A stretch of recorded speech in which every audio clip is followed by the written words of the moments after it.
extrêmement sensible à nos compatriotes qui sont restés en marge de ce grand rendez-vous de réveil national.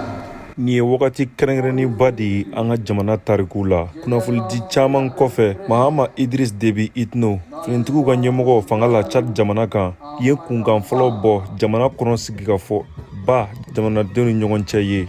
Waleya mun n'a tɛ ka kɔkɔrɔma don jɛkulu marifatigiw wɛrɛw fɛ jamana kɔnɔna na ka fara jamanaden dɔw kan.